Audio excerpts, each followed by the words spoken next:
आज का समाज, आज की स्थितियां कैसी हैं। हमारे बच्चों की सबसे बड़ी उपलब्धि भी, सबसे बड़ी चिंता भी ये है कि वो इंटरनेट के दौर के पैदाइशी बच्चे हैं। हमारी जनरेशन वो है जिसने सारे चेंजेस को देखा। हम लोग दुनिया के सबसे रोचक जनरेशन के लोग हैं, जो मेरी जैसी उम्र के लोग हैं, 40-50। मैं 50 का हूँ, आप तो 40-30 के लग रहे हैं देखने में। तो मतलब जो 40-50-55 की उम्र के लोग हैं, इतनी इंटरेस्टिंग जनरेशन इस दुनिया के इतिहास में कोई नहीं है जितनी हमारी है। हम जब पैदा हुए तो टेलीविजन आने वाला था। टेलीविजन हमारे दौर में 1975 में पैदा हुआ भारत में। टेलीविजन से लेकर फिर कलर टीवी, फिर वीसीआर, वीसीपी, वहां से होते होते फोन, जिसमें घुमा घुमा के फोन करना पड़ता था। फिर थोड़े अच्छे फोन होने लगे, वायरलेस होने लगे। मोबाइल फोन पहली बार जिसमें इनकमिंग आउटगोइंग 16 रुपए पर मिनट हुआ करती थी। वो ऐसे फोन बटन वाले जिनसे आप कील भी ठोक सकते हैं, ऐसे फोन हुआ करते थे। कितने साल के बाद पहली बार स्मार्टफोन आने शुरू हुए। फिर पता लगा कि फेसबुक भी कुछ होता है, फिर पता लगा व्हाट्सएप भी कुछ होता है, फिर पता लगा कि रोबोटिक्स भी होने लग गया है, फिर पता लगा आर्टिफिशियल इंटेलिजेंस भी होने लगी है। और आज हम उस बिंदु पर आ चुके हैं। मुश्किल से 2 साल की बात है, मशीनें अंतिम रूप से इंसान को हराने वाली हैं, हर मामले में हराने वाली हैं। जो खुश फहमी हम सबको हैं वो सब खत्म होने वाली, बहुत जल्दी, मैक्सिमम 2 साल का समय है। अभी एआई आ गई है। जिस दिन एजीआई ठीक से आ गई, एजीआई का मतलब है आर्टिफिशियल जनरल इंटेलिजेंस, और एआई की दुनिया के सबसे बड़े धुरंधर सैम ऑल्टमैन ने कल ही एक इंटरव्यू दिया, कल या परसों में, और कहा है कि चैट जीपीटी 4, जिसको आप बहुत बड़ा समझ रहे हैं कि कमाल हो गया है, वो अगले 2 साल बाद हास्यास्पद मानी जाएगी। वो प्रिमिटिव किस्म की टेक्नोलॉजी है, इतनी हास्यास्पद मानी जाएगी कि इतना भद्दा काम भी क्या हमने किया था कभी। और आज हम चैट जीपीटी को देख के दंग रह जाते हैं। कुछ भी करना हो, फोटो बनानी हो, वीडियो बनाना हो, रिसर्च करनी हो, कुछ भी करना हो, आप चैट जीपीटी को ठीक से प्रॉम्प्ट दीजिए। मतलब मैंने कई बार ऐसा करके देखा। एक विषय पर रिसर्च करनी है, पहले मुझे दिन भर लगता था 24 घंटे रिसर्च करने में, अब 24 सेकंड लगते हैं। वो सब कुछ करके देता है। और आज से 2 साल बाद ये प्रिमिटिव होने वाला है, आदिम होने वाला है। उसके बाद तो पता नहीं क्या होगा। इस दौर में जो बच्चे पैदा हुए, जिनको जेन जी और पता नहीं क्या क्या आजकल हम बोलते हैं, जनरेशन जी है, जनरेशन वाई है, हर 5-7 साल में चेंज हो रही जनरेशन आजकल। ये किस दौर के बच्चे हैं? ये पैदा होते हैं, जैसी माँ थोड़ी परेशान है, बाप परेशान है, खट से उसको मोबाइल फोन दे दिया, या टेलीविजन पे लगा दिया कोई अच्छा सा टीवी चैनल जिसपे वो सब आ रहा है, राइम्स आ रही है, अच्छी अच्छी वीडियो के साथ आ रही है, कार्टून फिल्म आ रही है। और बच्चे को पता लग गया कि एक मेरा बाप है, एक मेरी माँ है, और एक इन दोनों से ज़्यादा इंटरेस्टिंग एक और है, ये बड़ा सा, इसमें हमेशा बढ़िया चीज़ें आती हैं। ये तो कभी कभी गुस्सा करते हैं, ये वाला ज़्यादा अच्छा है, तो टीवी पे ज़्यादा उसको मजा आने लगता है। अब रात को सो रहे वहाँ तो टीवी भी नहीं है, तो फिर फ़ोन दे दिया, फिर बच्चा फ़ोन में।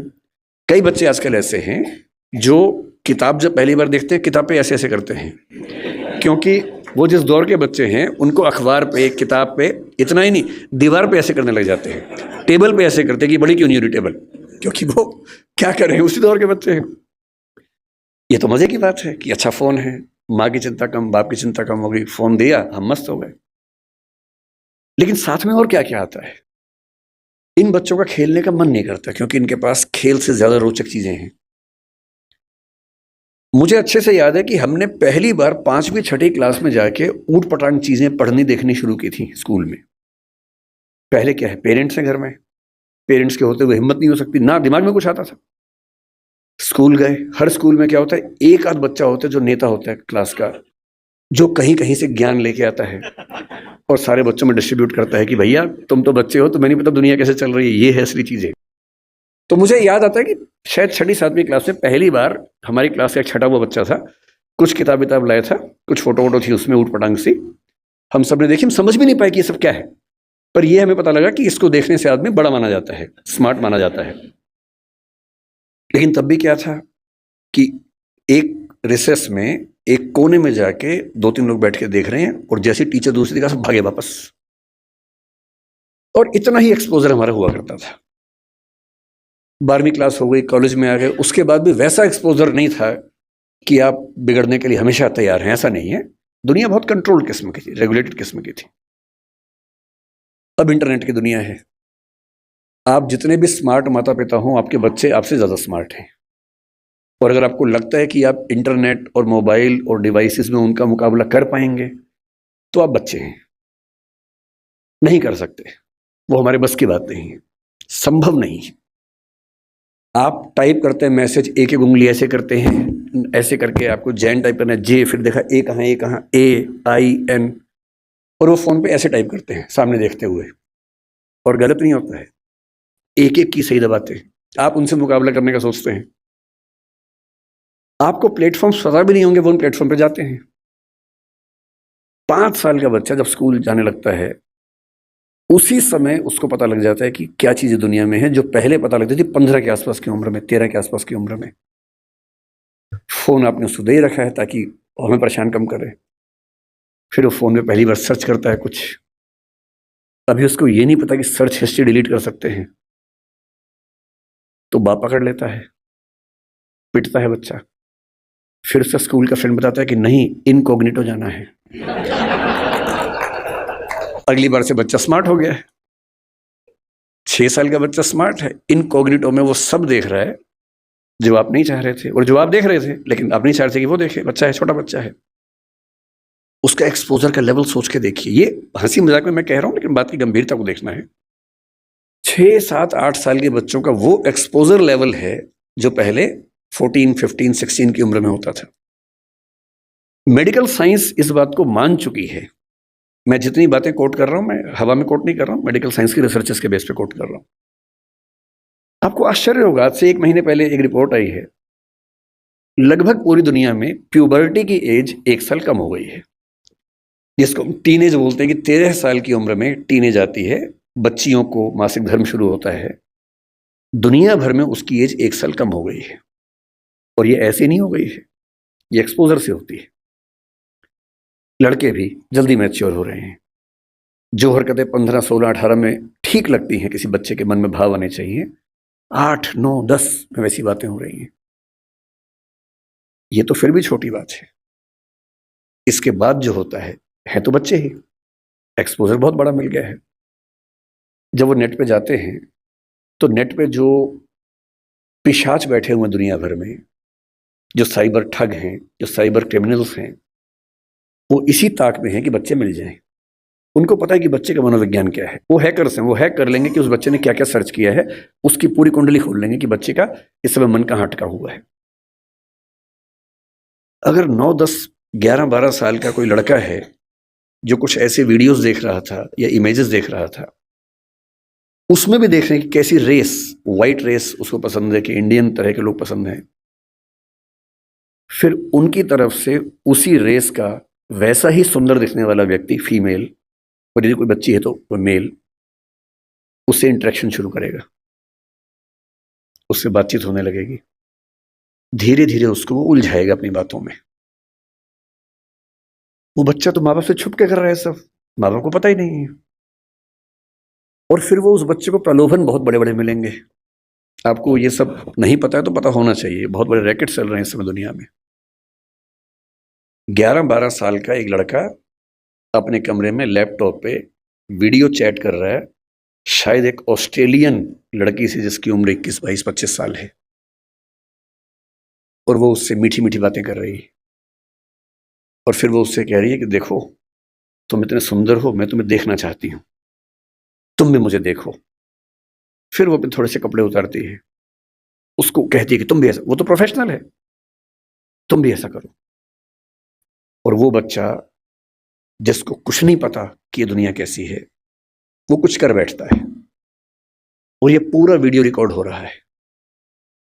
और जैसी ऐसी चीज होती है, उसके बाद खट से मैसेज आता है कि अगर 2 घंटे में इस अकाउंट में $500 जमा नहीं किए तो ये वीडियो क्लिप तुम्हारे पापा, मम्मी, तुम्हारा इंस्टा अकाउंट मेरे पास है, इंस्टा अकाउंट में जितने तुम्हारे फ्रेंड्स हैं उन सबके पास चला जाएगा, सबके ईमेल आईडी मेरे पास है। इसको बोलते हैं सेक्सटॉर्शन। और ये इस समय टीनेजर्स की दुनिया की सबसे बड़ी क्राइसिस है। बड़ी बात नहीं है कि हम में से किसी का बच्चा झेल चुका हो, बड़ी बात तब होगी जब उसने आपको बताया हो। और अगर आपको नहीं बताया है और आप इस खुशफहमी में कि ऐसा हमारे बच्चे को हो ही नहीं सकता, तो फिर कह रहा हूं कि हम इस बात से अनजान हैं कि हम किस स्थिति में हैं। अपने बच्चों से बात करना शुरू कर दीजिए, पहली बात तो ऐसा ना हो, और हो जाए तो आपसे बात कर ले।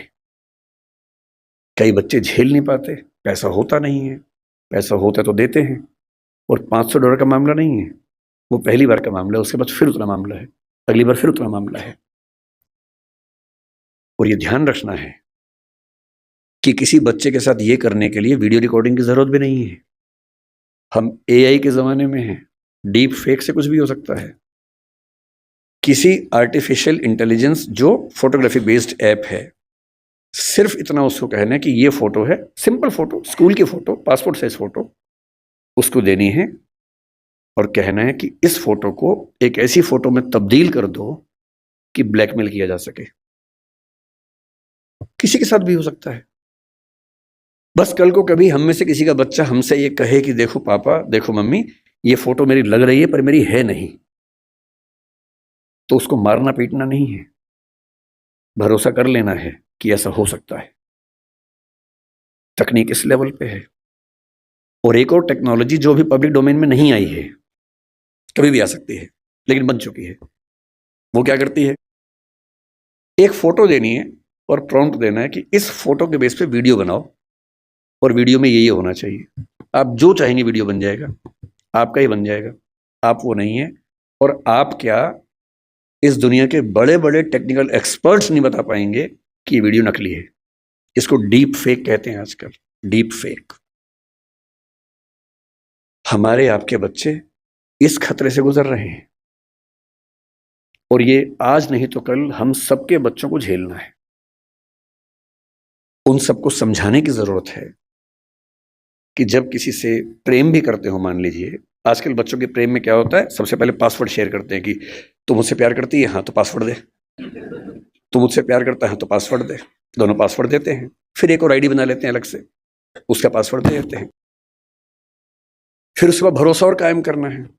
फिर रात को 2 बजे जब पेरेंट्स सो चुके हैं, फिर वीडियो कॉल करते हैं, भरोसा करती है हाँ, तो फिर कपड़े उतार वीडियो कॉल पे, ये खेल शुरू हो जाता है।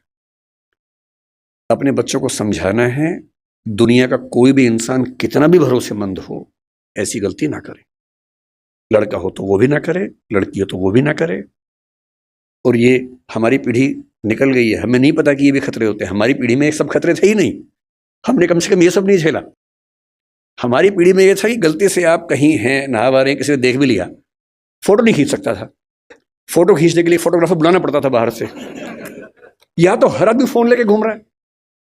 और फोटो अगर खिंच गई, अगर आपको भी ऐसी मासूमियत आपके अंदर है कि मैंने फोटो खींच ली, मेरा फोन तो एयरप्लेन मोड पे है, मेरे फोन में ही है, बाहर तो गया ही नहीं, इसको बोलते हैं मासूमियत। अगर आपने फोन में फोटो खींच ली है और डिलीट कर दिया उसको, अगर आपको लगता है डिलीट हो गई, तो ये मासूमियत है। कोई सिंपल सा टेक्निकल एक्सपर्ट जो बहुत ज्यादा पढ़ा लिखा भी नहीं है, 2 मिनट में फोटो बाहर निकाल लेगा, कितनी भी डिलीट करते रहिए अपने फोन से। और एक बार इंटरनेट पर चली गई तो दुनिया की कोई ताकत उसको परपेचुअल मेमोरी से डिलीट नहीं कर सकती। और दुनिया के इतिहास में जब तक दुनिया रहेगी, वो फोटो रहेगी, वो वीडियो रहेगा, कोई नहीं छिप पाएगा, कोई बच नहीं पाएगा। और जब बच्चे इस दौर से निकलते हैं, उनको एंजाइटी होती है, डिप्रेशन होता है, और उस समय उनको जरूरत होती है किसी ऐसे व्यक्ति की जो उनसे ठीक से बात करे, उनको समझे।